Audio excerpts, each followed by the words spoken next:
Hello everyone, how are you? I hope you are enjoying chilled morning. So today we are going to continue about our functions of corporation and municipality. जैसे कि मैंने इससे पहले के जो हमारा session था उसमें आपको बताया था that we have the different functions of corporation and municipality उसमें बात करी थी हमने। कुछ ऐसे फंक्शंस हैं which are compulsory for municipality and corporation and some are the optional. So first we were talking about the compulsory functions. Compulsory functions में हमने बात की थी public health and sanitation की। उसके बाद हमने बात की थी public works and services की which are compulsory functions of the municipality and the corporation. आज हम बात कर रहे हैं public education which is also a compulsory function of the municipality and the corporation. So let us start. Education is very important function of the local self-government. Through education alone, we can prepare good citizens. So education, जैसा कि हम सब जानते हैं कि it is very important part of the society for a human being, and to means to make proper arrangements for education. It is the duty of the municipality as well as the municipal corporation. Through education, we know that good citizens, only through education alone we can prepare good citizens. अगर हमको good citizens बनाने, then we have to make them educate. Primary education in our country is both free and compulsory. हमको मालूम है कि primary education क्योंकि हमारी government ने कुछ ऐसी policies बनाई, plans बनाए so that each and every child of the country should be educated, है ना। तो उस पर्पज़ से अगर हम देखते हैं तो अगर हम उसके लिए हमारी अरेंजमेंट्स नहीं होंगे, हमारी प्रॉपर सुविधाएं नहीं होंगी, then it won't be possible for the children to be educated. And इसके लिए गवर्नमेंट ने कुछ फ्री ऐसी कुछ प्लानिंग्स हैं, ऐसे कुछ प्रोग्राम्स हैं for free education for in primary schools and even grant in other organisations for running the primary school. और उनको गवर्नमेंट कुछ ग्रांट्स भी देती है ताकि एटलीस्ट हर बच्चा प्राइमरी एजुकेशन पा सके। They must get primary education. These bodies are obliged to see that all children with the age group of 6 to 14 go to school. और ये जो body means public bodies हैं, ये जो public education के लिए जो decided organizations हैं, इनका ये काम है, they are very much obliged, उनको ये करना ही करना है, that they must see that all the children within the age group of 6 to 14 they must go to school, है ना। उनका देखने का ये काम है कि 6 to 14 ईयर्स के बच्चे स्कूल ज़रूर जाएं.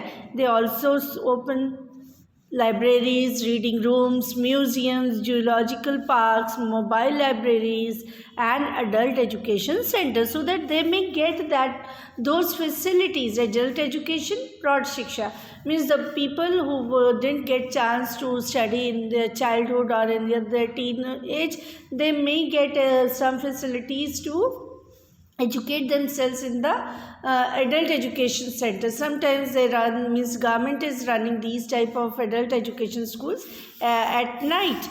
These are for, means night schools are also arranged for this type of education so that the adults who didn't get chance earlier, they may get chance at this age and they may they may finish their work and they may go to the school so that they can learn and reading and writing and at least some other things which may help in their life. Next is public safety. अब आता है हमारा public safety. Public safety रखना भी हमारे local administration का काम है. कैसे करती हैं ये? Another important function of a local body is to provide public safety against fire and shabby buildings. Shabby buildings जो अब बिल्कुल ख़त्म होने के कगार पे, उन बिल्डिंग्स को मेंटेन करना और पब्लिक जैसे मेंटेन फायर इंजन्स को हर टाइम रेडी रखना and train staff to save life and property. और ऐसा स्टाफ होना चाहिए हमारी लोकल गवर्नमेंट के पास कि if in case of any emergency people may get help from those people who are being trained for this purpose only. And दस endanger human life. कई बार क्या होता है कि कुछ ऐसे होते हैं किसी बिल्डिंग में फायर की कुछ शॉर्ट सर्किट हो गया, बिल्डिंग कॉट फायर, तो उन सब चीज़ों के लिए उन सब इंसिडेंट्स के लिए, एक्सीडेंट्स के लिए हमारी गवर्नमेंट को तैयार रहना चाहिए कि किसी भी तरह की इमरजेंसी के लिए they must have a proper staff, they must have some special people who are been trained for this special purpose. जैसे हम देखते हैं कि we got some attack in the previous years, we got attack in different hotels at Bombay, Taj Hotel का अगर आप incident देखते हैं तो earlier this means the first priority they gave to the local people। जब local police या local trained staff उस चीज़ को हैंडल नहीं कर पाया तो उस चीज़ के लिए some other people, some other well trained people were sent to that place to save the lives of the people, commanders were sent। तो जैसे आर्मी में हमारे यहाँ ये सिस्टम है that people are trained, our soldiers are trained for each and every type of situation to safeguard the other people's life। So that इसी तरह से in the same manner our local government also has to be prepared for any type of emergency if it is required at any place। So at that time some people should be there who may help those people। Similarly, cinema houses, theaters, marriage palaces, petrol pumps are also set up with the due sanction of the local bodies। ये भी local bodies के sanction से ही establish किए जाते हैं and according to some specific requirements। ये ऐसा नहीं कि आप हर जगह सिनेमा हॉल establish कर लो, आप पेट्रोल पम्प्स कर लो, आप मैरिज हॉल्स कर लो। सो इसके लिए एक some special requirements are there and which these or means people must fulfill these requirements, only then they may get permission from the local authorities। The corporation and the municipality keep a check on these places to ensure public safety। हमेशा ये याद रखिए कि जो corporation है, ये municipality, ये हमेशा ये चेक रखती है, एक नज़र रखती है इन प्लेसेस पे ताकि पब्लिक सेफ्टी को फर्स्ट प्रायोरिटी पर रखा जा सके। So these four functions are the compulsory functions of the municipality and the corporation। अब हम आते हैं ऑप्शनल फंक्शंस पे। ऑप्शनल फंक्शंस क्या हैं? Let us see. Optional functions अगर हम देखते हैं तो हम देखेंगे इसमें कि following are the optional functions. Let us see कौन कौन से हैं। नंबर 1 डेवलपमेंट पार्क्स, एंड इसके लिए गवर्नमेंट फंड्स भी देती है। Permit means they permit funds to the local authorities. Develop park gardens, picnic spots, museums, zoo or other places like swimming pools, gymnasiums, playgrounds, etc. Maintain rest houses, night shelters for poor people। जैसे कि अब winter season start हो चुका है तो हम देखते हैं कि जगह जगह रोड साइड पे बहुत सारे ऐसे road side poor people they are living. So उनके लिए शेल्टर होम्स मेंटेन कराना, this is also the work of local authorities.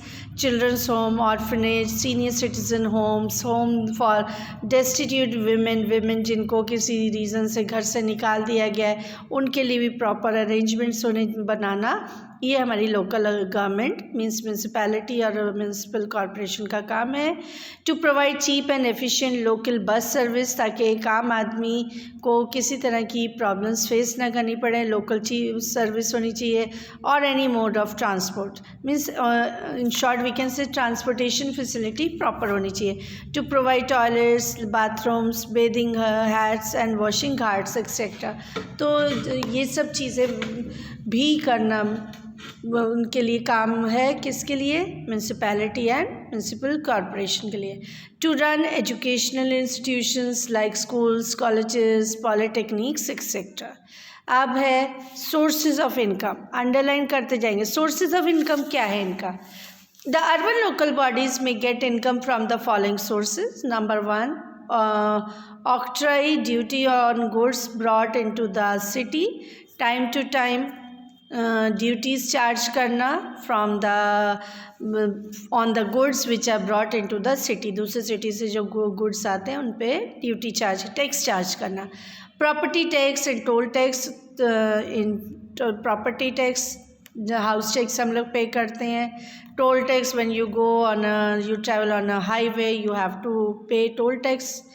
And roads and bridges, income from water and electricity supply, हम electricity bill pay करते हैं, water bill pay करते हैं, तो ये सब हम टैक्सेस पे करते हैं which give income to the which gives income to the municipality और म्यूनसिपल कॉरपोरेशन।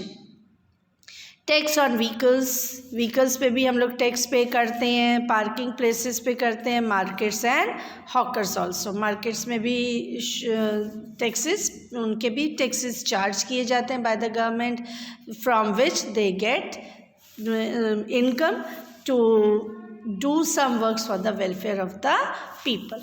अब नेक्स्ट क्या है, rental income from municipal corporation property, जिन प्रॉपर्टीज़ को म्यूनसिपल कॉरपोरेशन या म्यूनसिपैलिटी रेंट पे देता है उनसे रेंट कलेक्ट करना, grants from the state government से ग्रांट्स का कलेक्ट करना, loans with the approval of the state government, जो भी लोन्स के लिए लोकल गवर्नमेंट अप्लाई करता है जब वो स्टेट गवर्नमेंट से मिलता है तो that is also been use as income from the for the municipality and municipal corporation. Income from the sale of corporation और म्यूनसिपल लैंड, जो भी म्यूनसिपल लैंड सेल होती है, जो भी कॉरपोरेशन के अंडर आने वाली लैंड सेल होती है, उसका भी जो मनी होता है that is also source of income for these institutions.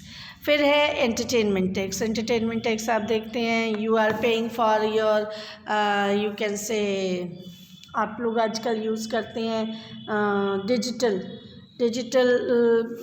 And you are using dish, you are we are using certain things for our entertainment, for on that also they charge tax for their income। फिर है relationship of the local bodies with state government. अब local bodies का मीन्स हमारी municipality and municipal corporation का कैसा relation है state government के साथ, let us see. The local bodies work under the overall control of the state government. Local body हमारी जितनी भी है वो टोटली किसके कंट्रोल में काम करता है, state government. Government every time they keep means they have a check on the local bodies whether they are doing the work properly और not. There is a minister for local self government in most of the states. ज़्यादातर states में एक minister appointed होता है local self government के काम को watch करने के लिए। He keeps a control on the local bodies, वो लोकल बॉडीज़ पे कंट्रोल रखता है एंड म्यूनसिपैलिटी के भी और म्यूनसिपल कॉरपोरेशन के भी, and it is created by law of state government. The state government keeps a check on the finances पे भी ध्यान रखता है कि whatever funds are been granted to these local bodies whether they are using those grants for proper purposes और not, and gets their accounts audited regularly. उन accounts को regularly audit किया जाता है, चेक किया जाता है। And the permission of the state government is necessary to levy a new tax. और स्टेट गवर्नमेंट की परमिशन बहुत ज़रूरी है। अगर लोकल गवर्नमेंट कोई भी न्यू टैक्स इंट्रोड्यूस करती है then for that purpose they have to contact the state government. Without the permission of state government they can't introduce any of the tax. और if the work of a municipality और corporation is found unsatisfactory, ये भी एक चीज़ है, अगर उनका काम unsatisfactory लगता है स्टेट गवर्नमेंट को, then state government has this authority to dissolve it. वो उसको डिज़ोल्व कर सकती है, उसको भंग कर सकती है। Actually local self government is a state subject, हालांकि जो लोकल सेल्फ गवर्नमेंट है वो स्टेट का मैटर है under the constitution of India, वो स्टेट गवर्नमेंट ही उसे सॉल्व कर सकती है। किसी भी तरह की मिसमैनेजमेंट मिलती है स्टेट गवर्नमेंट को, then they have the right to dissolve. अब आता है डिस्ट्रिक्ट एडमिनिस्ट्रेशन हम देखते हैं क्या है। India is the 7th largest country in the world, ये आप अंडरलाइन करिए। It covers an area of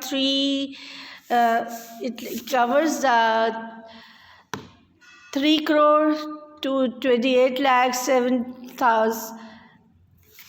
It covers the area square kilometre से 33 लाख स्क्वायर किलोमीटर्स। अब आप देखिए कि ये approx 33 lakh square kilometre area cover करता है ना। तो विद अ लार्ज पॉपुलेशन, और इसके साथ साथ यहाँ की पॉपुलेशन भी उतनी ही ज़्यादा, crossing 120 crore people. We are just crossing 120 crore people. It is not possible to administer such a big country from one place. ये किसी भी एडमिनिस्ट्रेटर के लिए पॉसिबल नहीं है कि वो एक प्लेस से सारी कंट्री को एडमिनिस्टर कर सके. It is so it has been divided into 28 states. इसलिए इसको 28 states में डिवाइड किया गया, 9 यूनियन टेरिटरीज में. The states of Indian Union are further divided into district. States को डिसाइड किया गया उसके डिस्ट्रिक्ट में, which are smaller units, जो कि smaller units है, and can better service to the people. Means this is done for providing better administration. ये इसलिए किया गया ताकि ये बेटर एडमिनिस्ट्रेशन प्रोवाइड कराया जा सके, लोगों को बेटर सर्विसेज प्रोवाइड कराई जा सके. So it has been divided into smaller unit. तो डिस्ट्रिक्ट मजिस्ट्रेट और डिप्टी कमिश्नर जो होते हैं ये हमारे डिस्ट्रिक्ट एडमिनिस्ट्रेशन के मेन पार्ट्स होते हैं. Let us see the head of district administration. Underline करेंगे. The head of the district administration is known by different names. Example, district collector, district magistrate, or a deputy commissioner. The district is placed under his charge. district magistrate या district magistrate या deputy commissioner के under आता है, या collector भी आप इसे कह सकते हैं. The district is placed under his charge. The DM, DC, we may use the abbreviation belongs to the cadre of Indian Administration Services. और ये एक IAS ऑफिसर होते हैं who has passed the Indian Administrative Service, and the DC, DM is held by a number of other. और इसके साथ साथ ये he is appointed by the state government. DM or Deputy Commissioner, they are appointed by the state government. They can't be appointed by themselves. It has been decided that the state government has that right to appoint these heads of the district, which are called district magistrate or deputy commissioner. So for today this much is enough, and I hope you have understood. And about the duties and functions of district magistrate and deputy commissioner, we'll talk in the next session. We'll discuss so that you read that portion and before you come to class. Thank you and have a nice day ahead.